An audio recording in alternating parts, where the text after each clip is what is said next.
Hey guys, happy almost Friday. This is Mr. Possible, Ted Possible here.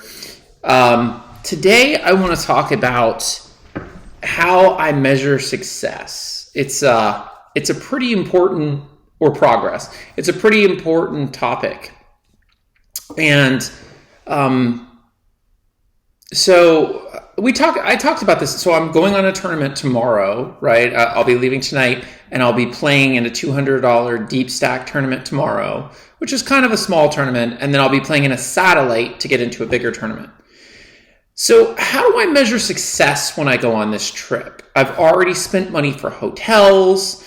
Does that mean I'm in the negative? Like, how do I measure success? Is success measured by how? So the best thing I can say about measuring success is, number one, I need to set the parameters of what success looks like. So for me, when I'm going to play this tournament, success looks like there's a couple things. Did I train? Was I well rested? Did I not drive? Remember, we added those to the things necessary to perform better. Did I play well? Did I play as I was trained? Did I contain my emotions? Notice and that is really the recipe for success for me. Did I make the moves when I needed to make the moves? Was I afraid? Did I play scared? Those sorts of things. Notice you don't hear, did I win? Or how much money did I make? Or any of those things. Those are ancillary to my success, because I believe that if you do something and you set those parameters for success or progress, that if you keep doing it and keep doing it and keep doing it, that eventually those ancillary benefits will come. I want to focus on form, just like when I work out. My success isn't in, do I have huge muscles immediately? It's in, am I doing the form correctly? When I do the exercise, am I taking it slow, both back and forward? Am I taking the 2 seconds and stopping on 1 second on each side? It's all about form. And I think in poker, it's exactly the same. Let me just be clear on this. It's going to happen. It's only a matter of time when it happens. So for me, success is a foregone conclusion. Like, I will get to the top of the mountain. It's only a matter of climbing up the mountain to get there.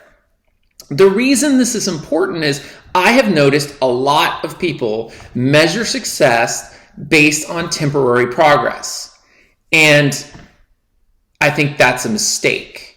Because when you're unrealistic with what you're expecting, when you start working hard and you're like, oh my goodness, I'm not seeing, I'm not winning tournaments, or I'm not making a lot of money, then what you will tend to do is not focus on moving forward. So when that top of that mountain is in the distance and you're like, I'm not getting any closer, because it doesn't seem like you're getting any closer, and you keep looking at the top of the mountain instead of looking behind you and seeing how much distance you have traveled, you get discouraged. And then you tend not to build that discipline and step forward. So one of the things that I do, and this takes effort, is I look behind me and I say, how far have I come? How far have I come since I, started this journey of wanting to be a professional poker player? First of all of you know that I will be a professional poker player in 4.5 years. But what about that half year? What about that? What did I do during that half year? Well, I started out, very basic, thinking I knew everything, but being willing to look into training and how to do different things, and listen to the people that I trusted, and started to realize, oh my goodness, this stuff that I'm seeing that I thought I knew, I didn't really know. So that's progress. That's me accepting what I didn't know and learning and training. I made a goal to train every single day, which I have done. And that alone has improved my cash game. It's improved my tournament game. It's very eye-opening. I also made a goal to reach out to other people people to play poker with them, to discuss strategy, to really build this like mastermind type of culture, which I have done. And these were very hard things. They were very scary things. They were, what if, the what ifs. I've also changed my behavior so that when I woke up this morning, my behavior is now such that when my mind goes, well, you might lose your bankroll, or you might lose a tournament, or, what if nothing happens? I then said, well, what if I win the tournament? What if I discover a new concept? What if, and what if, and what if, and I turn that into a positive. I've also read Phil Hellmuth, who quite possibly is the best tournament player of all time, his book, and understood his concepts, hashtag positivity. So I've done all of these things to prepare for success. And I look back and I'm like, wow, I am in a different state than I was when I first started. And that's easy for me to recognize. It's easy for me when I look back to see the changes, to see the differences. But it's not easy when I look up there and I'm like, oh my goodness, I have so far to go. I mean, how am I going to make that much money to be a professional poker player? How am I going to win tournaments when there are so many good players out there? See, when you focus on that, it takes away from what you have done. So I think it's very important with you and, your goals, whatever they may be, of focusing on the progress until now instead of focusing ahead of you. The other aspect of this measuring success is that you cannot, so you measure success from what you consider success.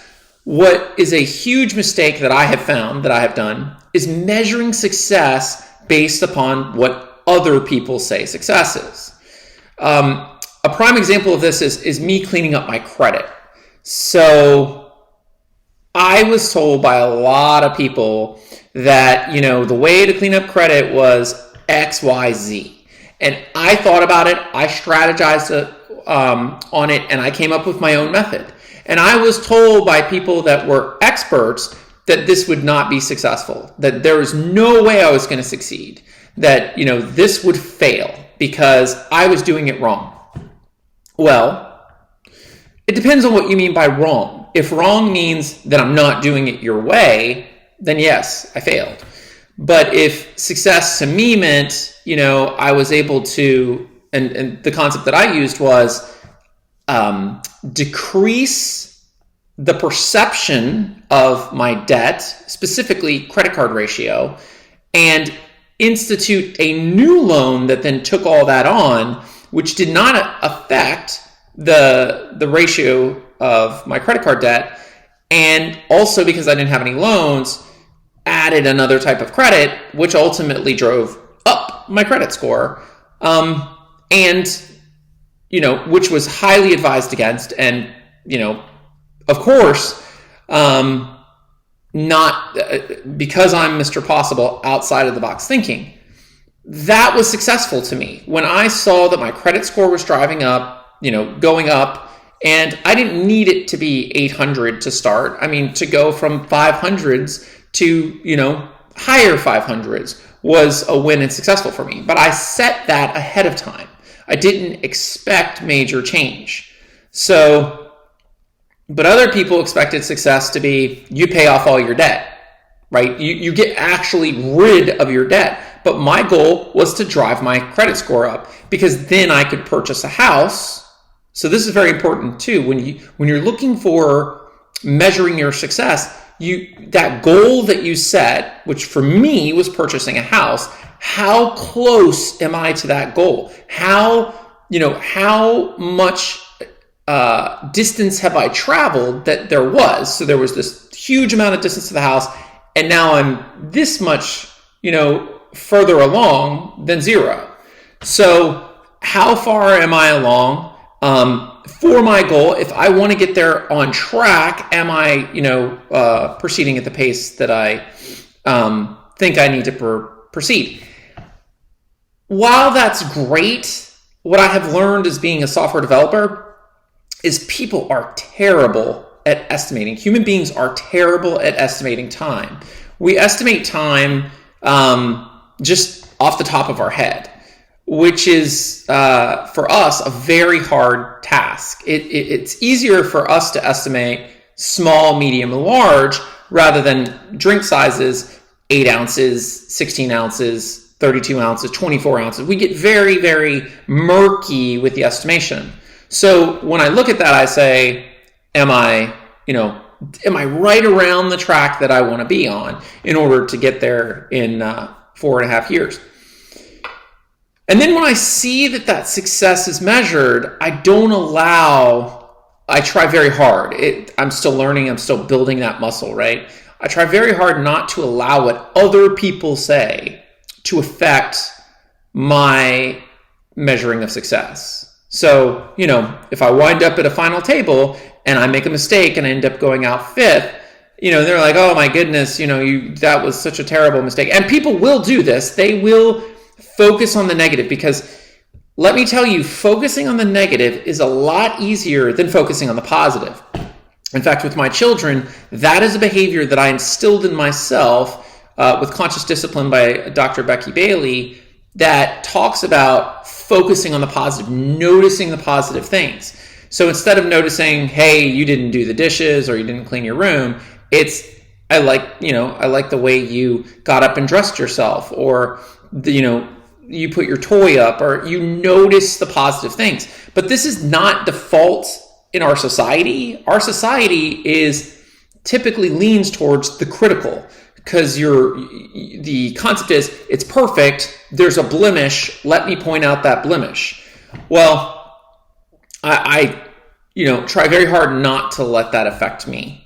But I would say the most important thing for me is, how much did I allow my emotions to influence my actions?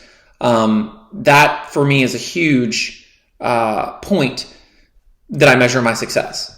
So if I was being real here and I'm measuring my success of where I was when I started compared to where I am now, I would say I traveled a lot of road. My game has gotten progressively better. I have seen progress in both the cash games and the tournaments that I didn't even know existed when I first started. I've also seen progress in the way I look at other players or their styles. And I'm doing a video on that. You might get it, today, depending on the time. But I'm doing a video on what it means when you get angry when you're heading towards that success. When you get angry at other people, what that means to me, especially in poker, because it's a microcosm of life. But let me wrap this up. So in a nutshell, success, how you measure your success, is by your own standards. You set reasonable standards and bite-sized chunks that you can actually succeed in. And then if you're not making that mark, then you adjust. I also think it's important to take a decent sample size of your success for 2 reasons. Number one, I might go tonight and win a cash game and win $2,000 or $3,000, and then be like, oh my goodness, I'm succeeding, it's amazing. That's the emotional part of it. But if then you take that sample size over a week, it really shows, well, yeah, you won $2,000, but you lost. There's definitely, over that, as the sample size gets bigger and bigger, you definitely start to see trends in your behavior that are affecting the overall winnings and losses. And the second reason you want to make sure the sample size is right is you don't want to wait too long to measure your success. So, example, you're trying to lose weight. If you measure your weight every single day, which is okay, it's fine to measure it, to have those points, those sample sizes, and to see that track. But if then you decide, well, I gained 1.5 pounds yesterday, which could very easily be water weight or any number of things, you then get discouraged because you're not going in the direction that you want to go.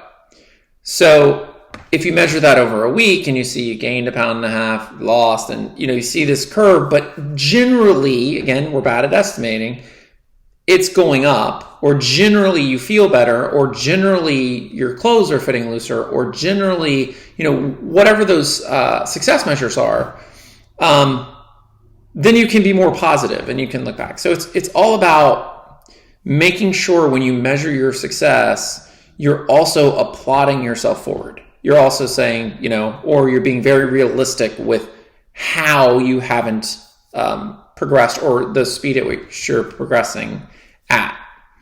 So anyway, I hope that helps. That is something I will keep in mind. Usually when I do these videos, I am soundboarding. I am trying to work on something in my life that then I talk to you guys about, and hopefully it helps you. Again, I am Mr. Possible.